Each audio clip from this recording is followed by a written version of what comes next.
Welcome to World War I Centennial News episode number 68. It's about World War I then, what was happening 100 years ago this week, and it's about World War I now, news and updates about the Centennial and the commemoration. This week, our guests include Mike Shuster from the Great War Project blog. Mike updates us on the American Expeditionary Forces as their inexperienced officers struggle with the challenges of battle command. Dr. Edward Lengel with the story of the 2nd Division as they enter the battle at Kacie. Dave Fornell shares the experience of organizing the largest World War I reenactment event in the country. Robert H. Rheid tells us about the Stars and Stripes and how it was revived for troop morale in World War I. Kacie and Karen Devaney with The Great Forgotten, a stage play about World War I nurses, not just during the war, but after and continuing through the Roaring Twenties. Katherine Akey with the commemoration of World War I in social media. All this and more on World War I Centennial News, a weekly podcast brought to you by the U.S. World War I Centennial Commission, the Pritzker Military Museum and Library, and the Starr Foundation. I'm Theo Mayer, the Chief Technologist for the Commission and your host. Welcome to the show.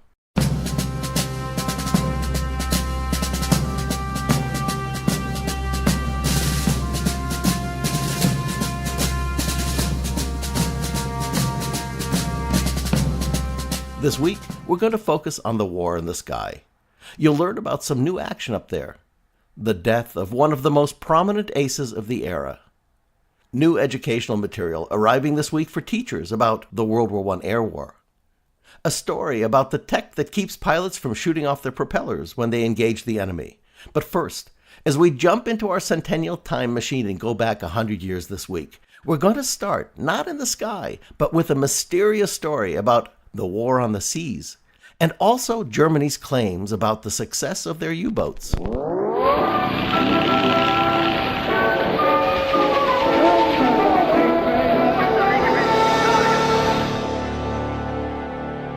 It's the middle of April 1918, and in the pages of the official bulletin, the government's daily war gazette, published for President Wilson by George Creel, his propaganda chief, this week we find articles of a missing ship, a big one.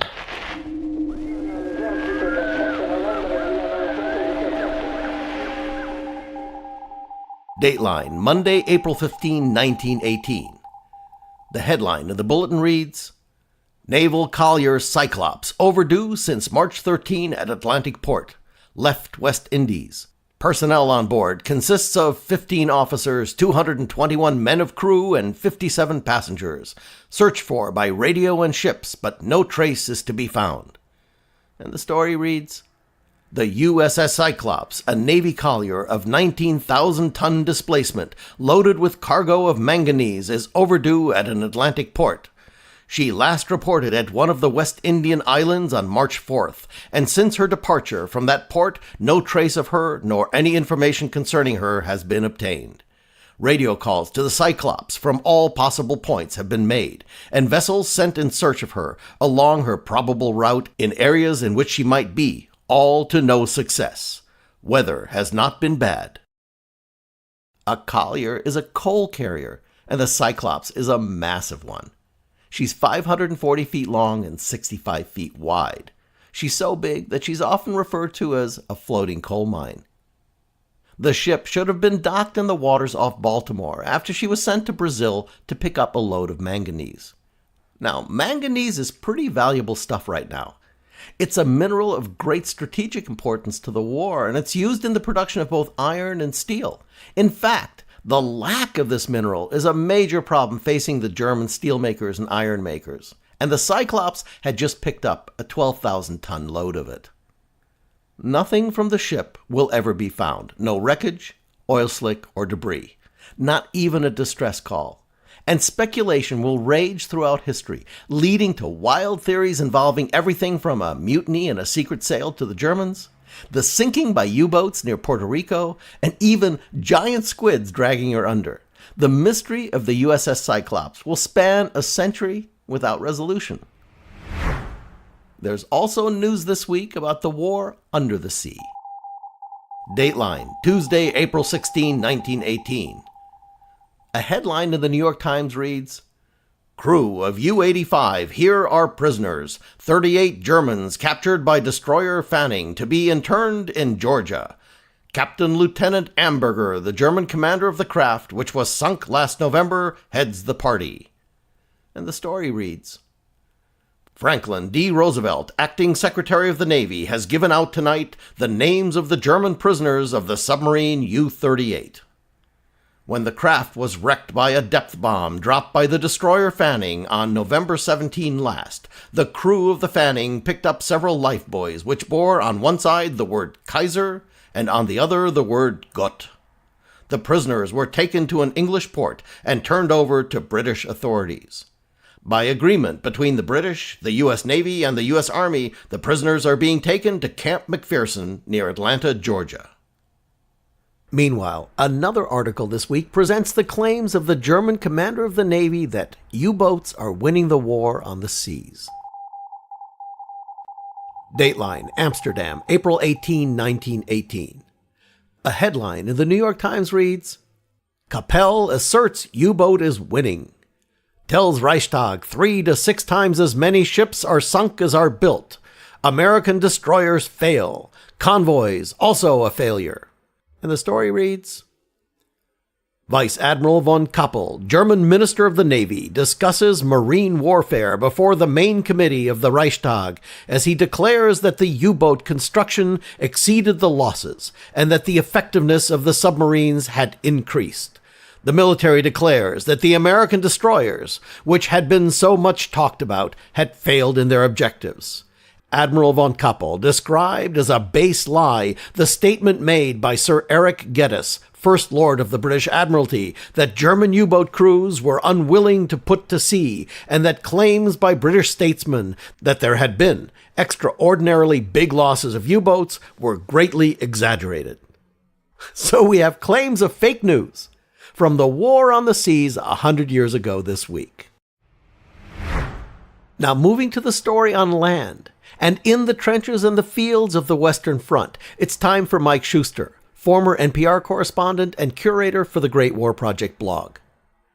Mike, your post last week ended on a note of the American troops moving to the front, and Ed Lengel followed with the hard lessons the Yankee Division received as they engaged in Seicheprey.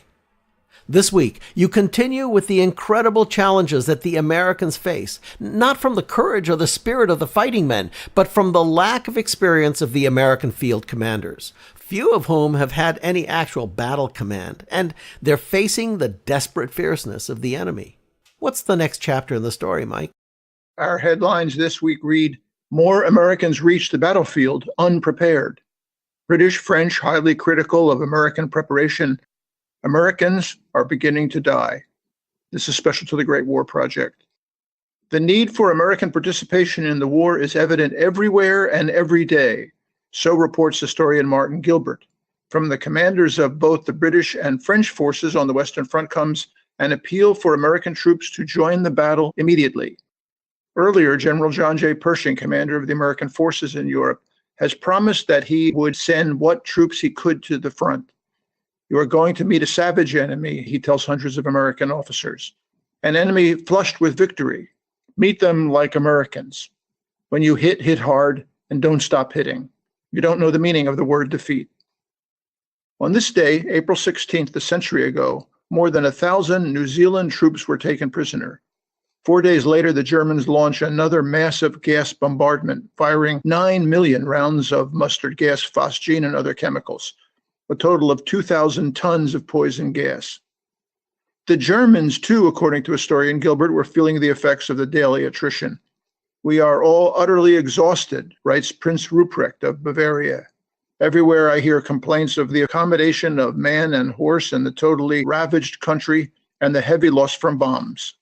On April 20th, reports historian Gilbert, the much-needed American troops were in action in the San Miguel salient. But the results are not favorable to the Allies. More than 650 American troops are caught by surprise by 2,800 specially trained German shock troops. Reports Gilbert, the Americans, outnumbered by more than 4 to 1, fell back with heavy losses. 81 Americans are killed, hundreds more incapacitated by gas. General Pershing is angry at the results of the early encounter with the Germans. He cites bad generalship as the cause of this debacle. The British Prime Minister, David Lloyd George, is also enraged. This kind of result, he writes, is bound to occur on an enormous scale if a largely amateur United States Army is built up without the guidance of more experienced British and French officers. The British Officer Corps is highly critical of American training. The comment here, American commanders and staffs are almost wholly untrained, while General Sir Douglas Haig writes in his diary that it would be criminal to count on American help that spring or even summer. As a result, reports Gilbert, anti-American feeling is widespread in high British and French military circles, where the Americans are portrayed as amateurs, interlopers, and latecomers. General Pershing has to take some action to break this prejudice. He goes to Marshal Foch, the overall commander of Allied forces outside Paris, and makes a grand gesture. I have come to tell you that the American people would consider it a great honor for our troops to be engaged in the present battle. I ask you for this in their name and my own. According to historian Thomas Fleming, Foch turns the tables on Pershing. Pershing thinks the Frenchman would put the 4 available American divisions into the line as an army corps. Instead, he put them into quiet sectors. The German onslaught continues, but the Americans still are not fully in the war. And that's some of the news from the Great War Project this week, 100 years ago. Mike Shuster from the Great War Project blog. The links to the Great War Project blog are in the podcast notes. Welcome to our segment, America Emerges, Military Stories from World War I with Dr. Edward Lengel. This week, Ed introduces us to the 2nd Division, a mix of Army and Marine brigades, interesting leadership, and a destiny to play key roles in the upcoming battles of the war. These are Army soldiers and Marines learning to fight an enemy who's determined to understand them, devastate them, and destroy them. Of course, we, the podcast audience, already know the outcome of the war and that the Americans will figure it out and prevail. But the lessons continue to hurt. We've already been introduced to a number of American divisions on the Western Front, from the 1st Division to the 26th Yankee Division to the 32nd Red Arrow Division. Well, this is a story of one of the most important American divisions of the entire war, the 2nd Division, which would become famous for its engagements at places like Belleau Wood and Soissons and Blancmont and the Meuse-Argonne. It was combined of an Army brigade and a Marine brigade, and the idea was that the Army and Marines would be able to get along quite well. Of course, it didn't work out that way on many occasions. It sometimes seemed like they wanted to fight each other more than they wanted to fight the enemy. Well, on this occasion, it's the Army that gets into battle first. The 2nd Division is commanded by General Omar Bundy, with the Marine Brigade being commanded by General James Harbord, and the Army Brigade being commanded by General Edward Lewis. In the middle of April, the 9th Regiment of the Army Brigade is moved into the front lines near Mézy, France. This is a terrible place to be. The French commanders had assigned it to a vulnerable salient. It had a river in its rear. It offered easy lines of approach to the Germans, who entirely overlooked it from nearby hills. And supposedly, French infantry didn't want to try to hold the place themselves, and no wonder. Well, as soon as the doughboys of the 9th Regiment move into the lines, German artillery begins pounding them on and off for 3 days. The regiment's 3rd Battalion, which oddly enough is commanded by a Marine Lieutenant Colonel Hiram Bars, is in the line on the early hours of April 14th, when the Germans laid down an artillery box barrage to cut them off from communications and support. And next come over 650 German stormtroopers whose commanding officer had bolstered their morale with quotations from the poet Schiller, as well as extra food, which they certainly needed. Some Americans later claimed that 30 German soldiers dressed as French medical men and wearing Red Cross armbands approached their lines just before the attack, claiming to be treating wounded men in no man's land. Then they jumped the bewildered American sentries and cut paths through the barbed wire for the stormtroopers to follow. However it happened, the Germans entered the line at 4 places and got through quickly, breaking into the 3rd Battalion's rear. But the doughboys refused to back down. Although the Germans tried to confuse them by yelling commands in English and even shouting gas to try to get them to reach for their gas masks, the doughboys fight back savagely in hand-to-hand fighting that extended throughout and behind the salient at Mézy. The fighting continues for some time, and this is all in the middle of the night, until the Germans at 2 o'clock in the morning, having captured a few dozen prisoners, decide it's time to withdraw. But now the Americans turn the table on their attackers. As soon as they notice the German stormtroopers pulling back, the doughboys break ranks and furiously chase the Germans into no man's land. And the timing is perfect, because just as the Germans are fleeing, some of them run flat into an American artillery counter barrage that places them squarely between two fires. And the American doughboys shoot and bayonet German soldiers by the dozen before the rest of the Germans escape. The Americans lost 7 soldiers killed and 39 wounded and 26 prisoners, but the Germans lost 59 killed, including some of them who had been captured wearing French uniforms and were summarily executed by angry doughboys. And the Americans also took 11 Germans prisoner. Back within their own lines, the Germans interrogate some of the American prisoners, hoping to find out something about the 2nd Division and the quality of these new troops that are at the front. They conclude that the average doughboy was fit and sturdy, but, quote, not concerned with anything that does not approach his personal comfort. This was, the Germans thought, quote, excellent military material with which much might be done, but as yet the 2nd American Division is not ready for important combat. Well, they were wrong about that, because 6 weeks later, that important combat would take place at Belleau Wood.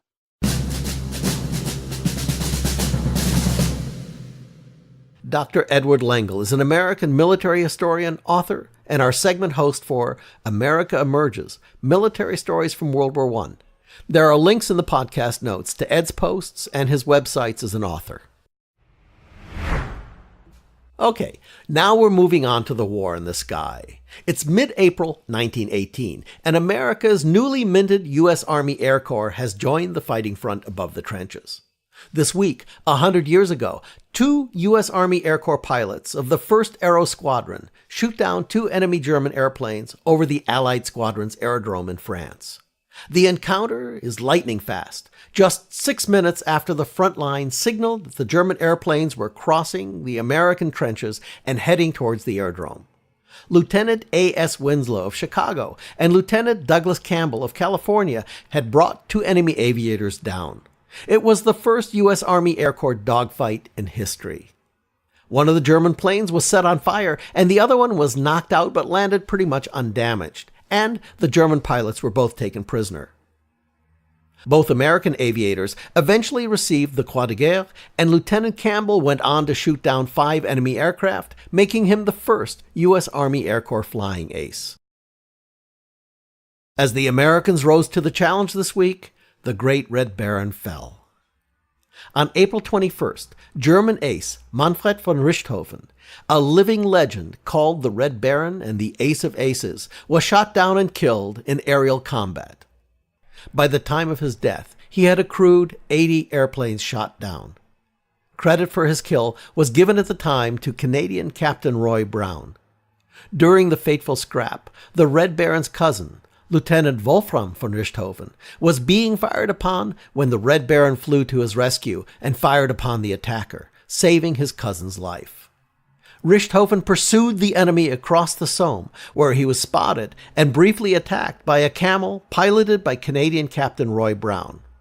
Now, at the time, it seems that a single bullet hit Richthofen in the chest, causing him a quick death. But exactly who fired that bullet and killed the Red Baron is up for debate. Current evidence is that he was killed by ground fire from some Australian troops, but there are many theories. No matter who was the one to take him down, Richthofen left behind a legacy of true aerial mastery and terror.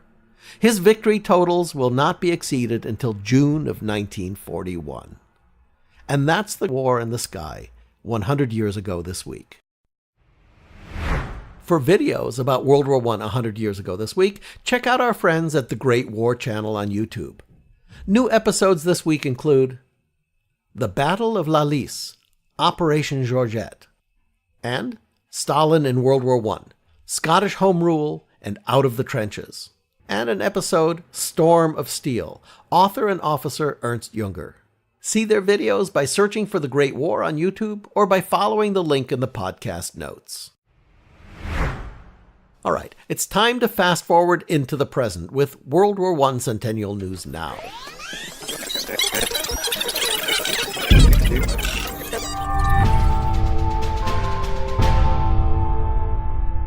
This part of the podcast doesn't focus on history, it focuses on now and how we're commemorating the centennial of World War I. For remembering veterans, we're doing a follow-up on the big reenactor event in Rockford, Illinois we told you about a couple of weeks ago. The Midway Village Museum is a 137-acre living history park and the host of the 6th annual Great War event that featured over 225 reenactors, portraying soldiers and civilians from both the United States and Europe. It's the nation's largest public World War I reenactment and a massive undertaking. If you were there, you had a blast. If you weren't there, we'll point you to some great pictures and videos. And we've invited Dave Fornell, the reenactor coordinator for the event and a member of the Illinois World War I Centennial Commission, to tell us the story. Dave, welcome to the podcast. Thank you very much for having me. So, Dave, there are 3 things I want to touch on today. The event and the experience of attending it. Then I want to go into reenactors and the reenactor community at large. And third, future plans. So let's start with the 6th annual Great War event. How did it go? How many people showed up? And, what kind of an event was it? What kind of comments did you get? Well, each year we usually increase our attendance. So with the reenactors, this year we had about 250 reenactors on site. And then we also had about 1,500 spectators that showed up. It was a little bit chilly that weekend, so it was still pretty good. And the folks that showed up were very interested, asked a lot of intelligent questions. And how did it go over? Did everybody have a good time? Yeah. The spectators that show up, some of them come from the greater Chicago area, and it also pulls from the Milwaukee area in southern Wisconsin. And a lot of people go out of their way to go to these events that the Midway Village hosts. They also host a large World War II event in the fall. It's very good education for anybody who knows just a little bit about the war, but they wanted to find out more. We focus a lot on what the common soldier underwent during the war. And there are displays, and there's a trench system that's built where we have 20 bunks that are built permanently with wood floors and provisions for stoves. We have 2 opposing trench lines that are about 100 yards apart on our main battlefield that our volunteers have been working on for several years. We also utilize a historic village that the museum has of about 25 buildings. Each one of those buildings has displays in it that are either hosted by the museum staff, showing off part of their collections, or by reenactors showing off their private collections. And you do battle reenactments too, don't you? We do. We have a main battlefield that we do 3 large events on each weekend that we do this event. This year we had the addition for the first time of an armor. We just got done building a reproduction 1916 vintage Schneider French tank that's full scale. So that made its debut appearance out there in support of the Allies in attacking the Hun. Oh, very nice. Very nice. So moving on, I'm personally totally fascinated by the reenactor phenomena. And here's my chance to ask about it. So you're a World War I reenactor. My first question is, why? I started reenacting about 26 years ago, and I had read an article in the Chicago Tribune about a historic reenactment event that was going on for World War II. And I jumped at the opportunity to go out there, and it wasn't really a question of if I had any interest in reenacting, it was just where do I sign up? It's a great excuse if you're a historian and you want to collect a lot of memorabilia from the war, to actually be able to have an excuse to collect it, because then you have a show and tell audience that you could bring it out to for several events during the year. For myself, I had collected weapons, and I had already started collecting uniforms and a lot of personal effects from World War I and World War II. So it just made a lot of sense to go out. It's also a weekend to go out and go camping, share a lot of good times with friends, and do public education by being able to talk to the public one-on-one. Well, are reenactors organized, and are they organized by historical periods or by regional areas? Largely by historical periods. So you can go anywhere in the country and find events for World War II for the most part, and also for Civil War. World War I is one of the time periods that's growing because of the Centennial primarily, but it's not as popular as some of the other time periods. You get a lot of crossover between the different time periods with reenactors that do multiple impressions. And with the World War I event that we put on, because of the success of our World War II event, which draws in over 1,200 reenactors, all close to 10,000 spectators, it was an easy sell when I went to the World War II reenactors and said, hey, do you want to try out World War I? The typical response is a lot of them say, well, I have some interest in it, but I don't have a lot of the equipment. I said, well, sure you do. You have pieces of World War I doughboy equipment that's mixed in with your World War II impression. And it's usually not a hard sell to get a guy to buy a rifle if they're already collectors. And that's usually the most expensive part. So this is based on a conversation I had with Katherine about her interest in her youth. What about women's roles in this community? So our event is kind of unique. That we've tried to stress from day one about the women's roles, and we try to give a comprehensive history of the war. We don't want to just have people come out and say, hey, here's a bunch of guys shooting at each other in a public battle. But we also wanted to enhance the educational component about what went on during the war. So we have displays at the Midway Village event for Black soldiers that served in the war. We also have a women's suffrage march that goes through the village a couple times a day, and they speak about women's rights and why they should get the right to vote, which came right after the war. We also have a couple women that portray women war workers, and then we have impressions for the Red Cross and also for nurses serving overseas. Perfect. That sounds really well balanced. So my last question to you is, what about plans for 2019 Midway Village? Are you going to do it again for 2019? We are planning on doing it for 2019. The museum has been a great partner, and as long as we continue the growth and we continue keeping numbers up with attendance, then they'll keep doing the event because it's serving their mission with public education. It's part of the history of the town, which is very helpful. Rockford also was the site of Camp Grant, which was one of the major induction centers for World War I. Part of that camp is preserved as a nature center where you can still walk through the gunnery range, and there's signs all over the place saying don't kick the ground too much because there's still unexploded ordnance. The plans that we have for 2019 is that we're working on building a fully operational FT-17 French tank that we're hoping to have out at that event in addition to the Schneider that we built. And we also built an Eindecker 2 aircraft 2 years ago, which is also being brought out. So each year we try to add additional inventory to displays because it is really difficult to find large artifacts like those. Well, Dave, thank you for coming in and telling us about that. It's fascinating. Thank you very much for having me. Dave Fornell is the reenactor coordinator for the Midway Village Museum World War I reenactment and a member of the Illinois World War I Centennial Commission. Learn more about the commission and the Midway Village Museum at the link in the podcast notes. 100 years ago, in February of 1918, a new weekly publication found its way into the hands of the doughboys now arriving in France in ever greater numbers. The Stars and Stripes newspaper. Although the classic periodical was originally produced by Union soldiers in the Civil War, when they found an abandoned printing press, they only ran 6 one-page issues at the time. The publication was revived for World War I. Stars and Stripes is filled with cartoons and articles by and for doughboys, making light of everything from living covered in lice in the trenches to struggling to communicate with their new Francais friends. We reported on the relaunch in episode 59, and ever since, we've been looking forward to the opportunity of inviting somebody from the paper to come on the show and tell us more about it. So I'm especially excited to welcome Robert H. Rheid, Senior Managing Editor of the Stars and Stripes newspaper. Robert, it's really great to have you on the show. Nice to be here. Okay, first of all, Robert, for our listeners, we need a context. Could you briefly frame up what the Stars and Stripes paper is all about? Sure. Stars and Stripes is an independent news organization that exists to serve the American military community overseas. We try to inform readers of what's going on in their military communities, as well as back home in the U.S. and in the wider world. That may seem a bit quaint now in the world of instant communications, but if you're an American soldier or Marine or airman stationed in northern Iraq or a forward operating base in southern Afghanistan or on a ship in the Philippine Sea, your world can be quite constricted. That's where Stars and Stripes comes in. I've had veterans of wars, most recently Iraq and Afghanistan, tell me how much they loved reading Stars and Stripes simply because the alternatives were the instructions on the back of an MRE ration pack.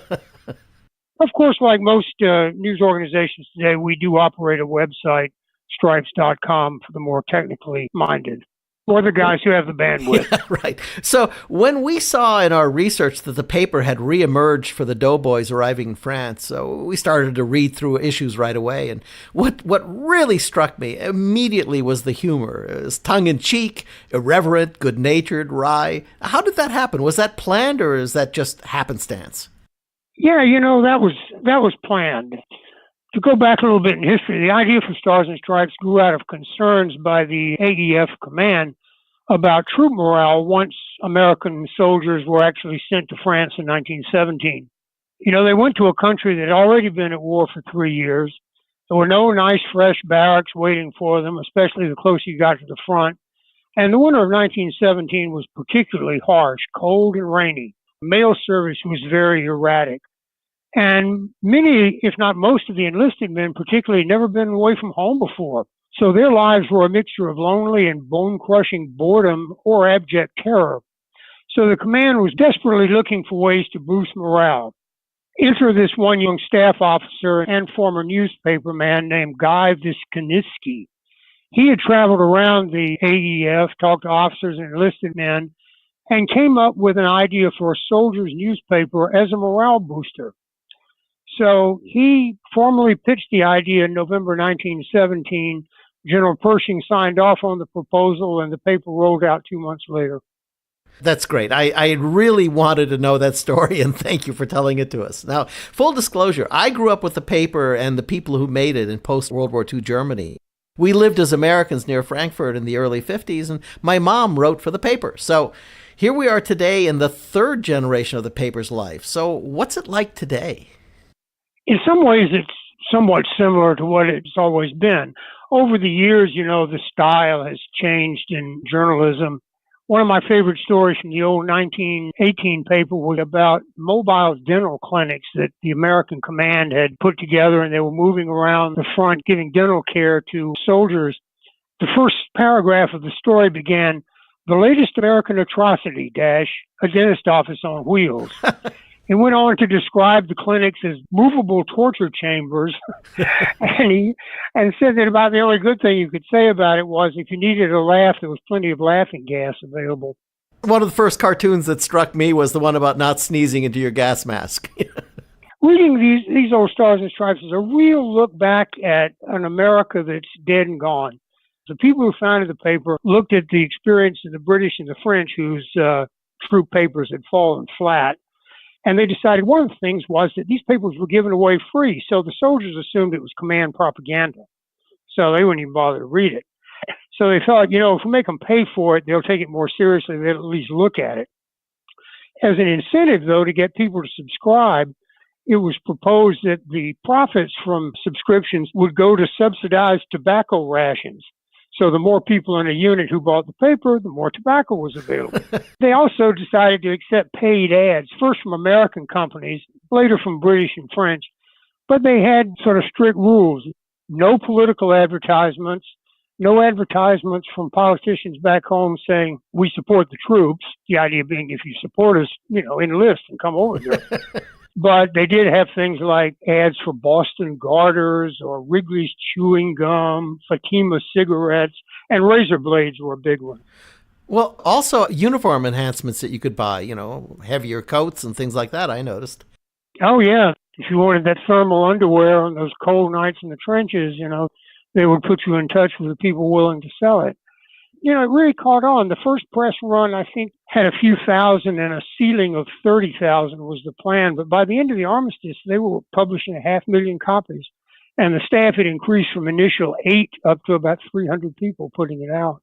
Well, it's a great story. Robert Rheid, thank you for bringing it to us. Thank you. Robert Rheid is the senior managing editor of the Stars and Stripes newspaper. You can learn more about the paper and see archival copies at the Library of Congress by following the links in the podcast notes. To wrap up our spotlight in the media this week, we're turning the focus back onto the service of women in World War I and the play The Great Forgotten. Set during World War I and through the Roaring '20s, the play follows two sisters, American nurses in France during World War I, and their adjustment to a whole new world at the end of the conflict. This segment actually kicks off a conversation that will become ever more important on the podcast, looking at the profound post-war experience in America. With us to tell us about their original production are mother and daughter playwriting team Katherine and Kacie Devaney. Welcome to the podcast. Thank you. Thank you. All right, so let me start with you, Kacie. The play was initially your idea, and you ended up getting your mom involved. Tell us about that. Yes, absolutely. So the seed for writing The Great Forgotten was planted when I was living and studying in France. I had visited a handful of military museums. I went to the War Memorial in Les Invalides, the Memorial du Camp, the Museum of the Great War in Peronne. And I was always disheartened by the lack of information regarding the women who served by the soldier sites and who played a key role in the success of the Allies. So fast forward, I graduated in 2013. I was determined to move to New York City and make it as an artist, a playwright. I knew I had wanted to write a historic play. I knew I'd wanted to write an epic play, and it just kind of hit me like a bolt of lightning. World War I nurses, and then the women of the lost generation. My mom, along with being an incredible writer and artist herself, was also a registered nurse through my entire childhood. So I called her one day and I said, Mom, I've got this idea to write this play. You're a nurse. You're an incredible writer. Do you want to do this with me? And she said, absolutely. Great. So, Karen, the two main characters embody the experience of so many women that served in the war. Did you base your characters on real individuals? While there was a plethora of influences that helped shape the characters of The Great Forgotten, it wasn't based on one individual in particular, other than my grandmother and my own experiences. My grandmother, who was a registered nurse during the 30s, inspired me to take that same route. Although they're fictionalized characters, after years of researching the role of nurses in war, in particular World War I, we based them on real experiences. The research we did about the nurses, the diaries we read, all of these were a huge influence on the story that we told. So it represents the experience, but the characters themselves are fictionalized. Well, this is obviously a real passion project for both of you.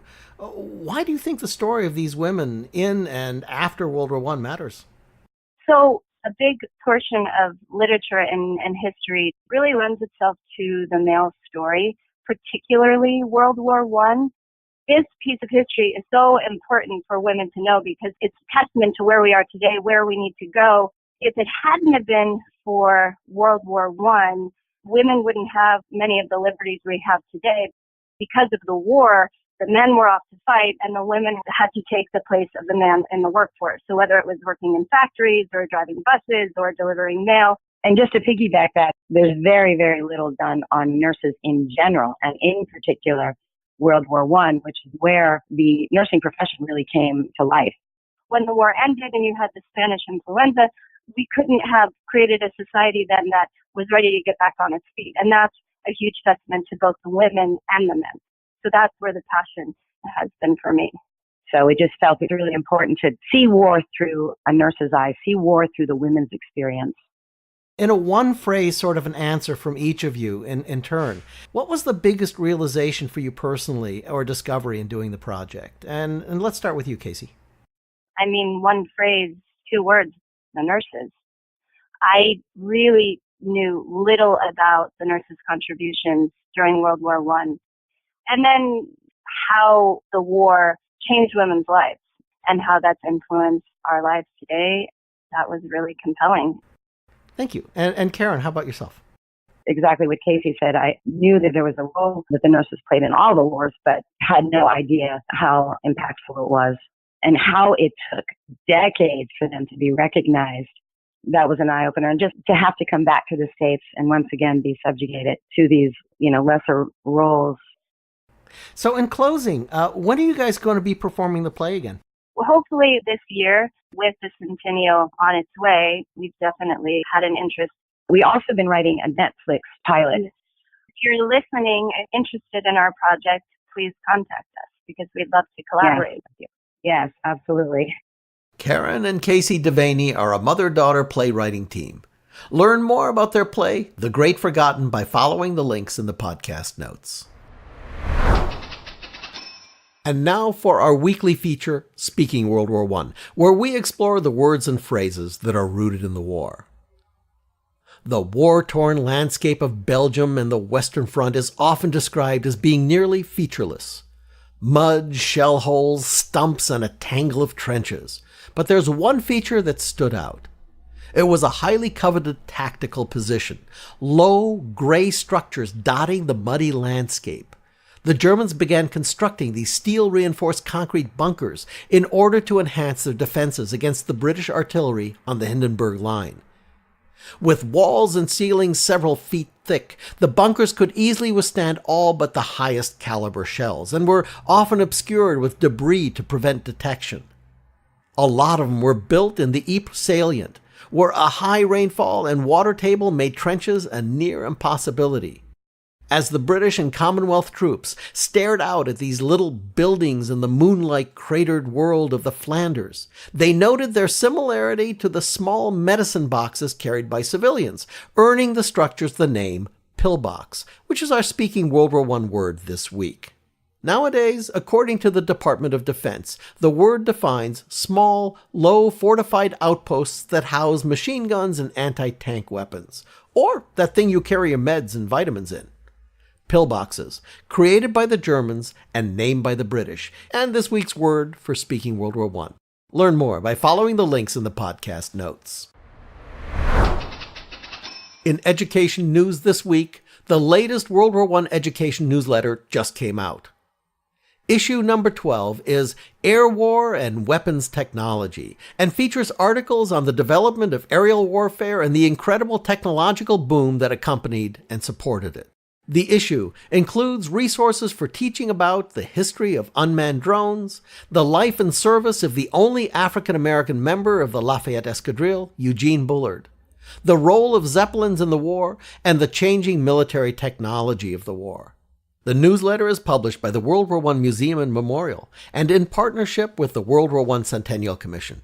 Go to our new education website at ww1cc.org/edu, where you can sign up for the education newsletter and connect with the Commission's education program, or follow the link in the podcast notes. This week, for World War I War Tech, we're headed back into the sky to take a look at a technological development that helped usher in the age of aerial dogfighting. Early in the war, planes were used exclusively for observation, but to get a clear image of the enemy lines, you had to fly low and slow in a fairly straight line, which left you easy pickings if an enemy plane with a gun came along. This started an arms race in the sky, as each side tried to outgun the other in order to protect their observation planes. The first attempts to mount a machine gun on an airplane ended after the nose-heavy prototype crashed on its first experimental flight. Now, some guns were mounted and shot over the wings, and also pusher planes with the props behind the pilot were developed, allowing them to shoot ahead of themselves without hitting the blades of the propeller. It was Dutch aircraft designer Anthony Fokker who came up with the ultimate answer for the Germans. His mechanism, referred to as the interrupter gear, connected the firing of the machine gun to the turning of the propellers, allowing the bullets to pass through the brief gap between the blades. Yet, despite the tests on both the ground and in the air proving his design worked, German generals remained skeptical. They demanded that Fokker fly into the air and shoot down an enemy by himself. So he did as he was told. And although a French plane soon came within his sights, he found himself unable to pull the trigger. Fokker returned to the flying field and vocalized his refusal, demanding that someone else test the plane instead. And so it was that the famous Lieutenant Oswald Boelke was the first pilot to successfully use the interrupter gear to shoot down another airplane on August 1st, 1915. The German planes would continue to dominate the skies, a phenomenon known as the Fokker Scourge, until mid-1916. The interrupter gear, a technological marvel that brought air combat into the future, and the subject of this week's World War I War Tech. We've put links in the podcast notes to learn more about the interrupter gear, including a link to a video from a YouTube channel called The Slow-Mo Guys, where you can watch an interrupter gear operate in very, very slow motion. It's an interesting video. Check it out. For articles and posts, we're going to continue with the idea we launched a few weeks ago, highlighting the features from the weekly Dispatch newsletter. Headline: VMI and VA Commission presents World War I Commemorative Symposium on April 27th. conference attendees will hear from national and regional experts who will explore the political and military leadership of World War I, the experiences of the soldiers and the generals on the front, and the role that Virginia plays in the Great War. Headline: Treasure Trove of Army Major Amos J. Peaslee and the 1st Diplomatic Courier Service. Major Peaslee led the first ever diplomatic courier service during World War I, and now his personal documents and artifacts related to the diplomatic courier service, including a personally engraved copy of the Treaty of Versailles, are on their way to the State Department. Headline: Until very recently, we had forgotten a tremendously important aspect of the U.S. experience that eventually changed this country forever. Read the essay by scholar Keith Gandel as he explores the literature of World War I and what we can learn from it today. Headline: Very small ships make very large impact. Read about the U.S. Navy submarine chasers in World War I on the cutting edge of anti-submarine warfare. Headline: Robert Frost, a poet for whom life and war were trials by existence. The Wright blog this week focuses on the iconic American poet Robert Frost and his insight into the connections between war and the human condition. And finally, our selection from our official Centennial merchandise shop.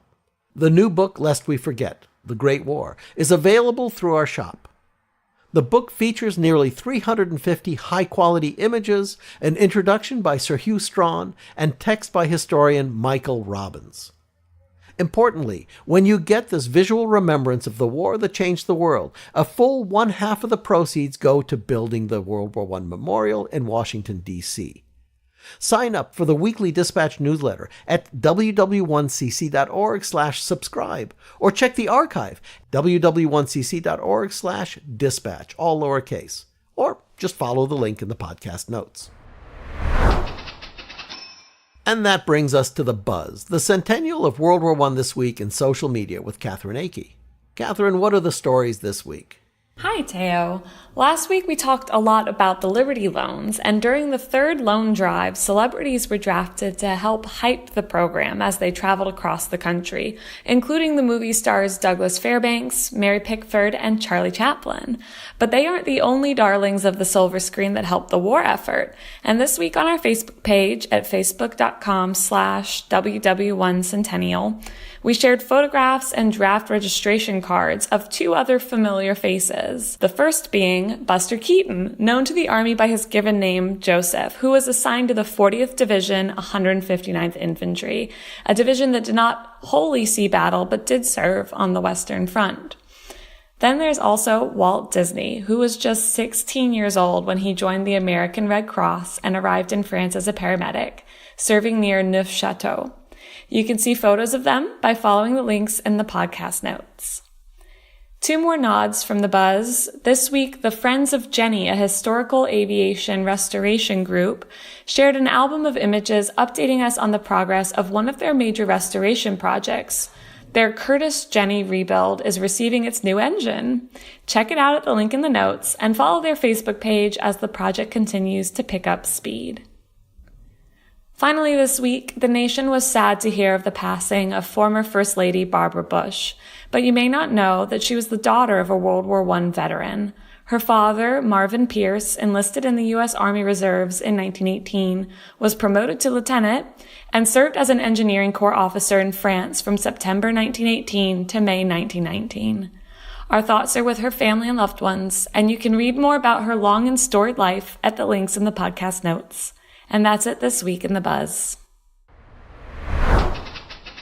And that's our episode this 3rd week of April. Thank you for listening to World War I Centennial News.